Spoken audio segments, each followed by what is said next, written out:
താമരശ്ശേരി കരിമ്പാലക്കുന്നിലാണ് നമ്മളുള്ളത്. ഇന്നലെ രാത്രി പുലർച്ചെയൊക്കെ വ്യാപകമായ പോലീസ് റെയ്ഡാണ് ഇവിടെ നടക്കുന്നതെന്നാണ് നാട്ടുകാർ പറയുന്നത്. അതിൽ ഈ പ്രശ്നത്തിൽ ഉൾപ്പെടാത്ത ആളുകളുടെ അടക്കം വീട് കയറിക്കൊണ്ട് സ്ത്രീകളും കുട്ടികളും മാത്രമുള്ള സ്ഥലത്തൊക്കെ വീട് കയറി വലിയ ബുദ്ധിമുട്ടുണ്ടാക്കുന്ന തരത്തിലേക്ക് കാര്യങ്ങൾ പോകുന്നത് അല്ലേ? അതെ. ഇവിടെ നമ്മൾ 5-6 വർഷം ഈ ഒരു സംഭവമായിട്ട് മുമ്പോട്ട് പോകുന്നു.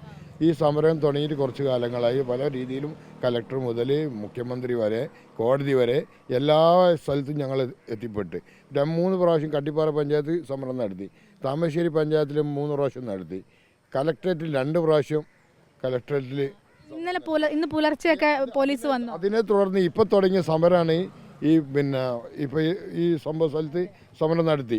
ഈ സമരം നടക്കുന്നത് വൈകുന്നേരം 6 മണി വരെ, അല്ല 5 മണി വരെ, 4 മണി വരെ ഒരു പ്രശ്നവുമില്ല. അവരില്ല വണ്ടി കടത്തി വിടാൻ വേണ്ടി, അവരെ പ്രസ് കട്ടിലുള്ള വണ്ടി കടത്തി വിടാൻ വേണ്ടി ആ സമയങ്ങളിൽ ആളെ മാറ്റാൻ നോക്കി. എസ് പി വന്നതോടുകൂടെ ആളെ മാറ്റണം എന്ന് പറഞ്ഞാൽ അടിയുണ്ടായത്. അടിയോടുകൂടെ അവിടെ മൊത്തം പ്രശ്നങ്ങളായി. അതിൻ്റെ ഒരു കാരണം വെച്ചെടുക്കുമ്പോൾ ആ നാടൊട്ടാകുള്ള എല്ലാ വീടുകളും ബാക്കിയുള്ള കാര്യങ്ങളും എല്ലാത്തിനും നട്ടപ്പായിരിക്കും. 12 മണി 1 മണി ആകുന്ന സമയത്ത് എല്ലാ വീടുകളും കയറുക. അവിടെ ആണുങ്ങളില്ല, കാരണം അവരൊക്കെ ഈ പ്രശ്നത്തിൽ മാറി നിൽക്കുന്ന ആൾക്കാരാണ്. ആ വീട്ടിൽ ചെറിയ കുട്ടികളും തള്ളന്മാരും ഉള്ളത്. അവരെ പേടിപ്പിക്കുക, അവരെ പ്രശ്നങ്ങൾ ഉണ്ടാക്കുക. ഇവിടെ ഇപ്പോൾ ഇന്നലെ രാത്രി ഈ പോയരിയ വരെ വന്ന് അടിച്ച് പൊളിച്ച് ഓരോ വീട്ടിലേക്ക് വന്ന് അടിക്കുക, ഡോറിനൊക്കെ അടിക്കുക. ഏതൊരു വീട് ചവിട്ടി പൊളിച്ചെന്ന് പറയുന്നുണ്ട്. വലിയ ബുദ്ധിമുട്ടുണ്ടാക്കുന്നുണ്ട്.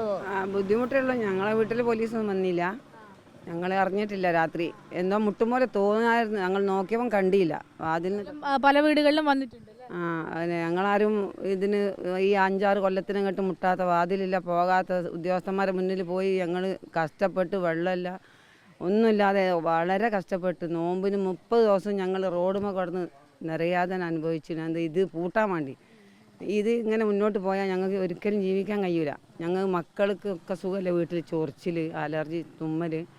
വീട്ടിൽ എൻ്റെ ഭർത്താവാണ് സുഖമല്ല, കിടക്കുകയാണ്, അതിന് ശ്വാസം മുട്ടാണ്, ഇപ്പോഴും ചികിത്സ ഇങ്ങനെ പോവുക. അപ്പം മൂപ്പരൊക്കെ ഉള്ള കാര്യത്തിൽ ഞങ്ങൾ കൂടുതൽ ഇതിന് പോകല്ലേ. ഞാൻ അന്നവൻ പോയെങ്കിലും കൂടി ഞങ്ങൾ പോകുന്നുണ്ട്. എല്ലാ സംഭവവും ഞാൻ അറിഞ്ഞിട്ടില്ല.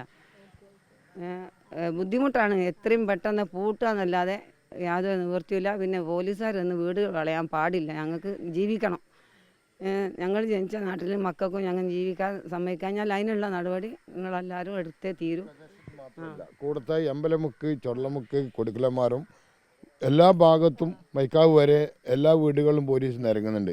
ഈ പോലീസ് ശല്യം എന്ന് പറഞ്ഞാൽ പോലീസ് വരുന്നതോടെ എല്ലാ വീടുകാരും പേടിച്ചിട്ടാണ് ഇപ്പം നിൽക്കുന്നത്. ജനങ്ങൾ മൊത്തം പേടിച്ചിട്ടാണ്. പോലീസ് പറഞ്ഞു അന്ന് ഞങ്ങൾ അതിലറിഞ്ഞില്ല. അതിൽ ചെറിയ മക്കളുള്ള ലൈറ്റുകളാണ് പേടിച്ച് വിറച്ച് കിടക്കുക. ഞങ്ങളാരും ഉറങ്ങിയില്ല. അങ്ങനെ പിന്നെ ഓയ്ന്ന് കുറേ ആളുണ്ടായിരുന്നോ?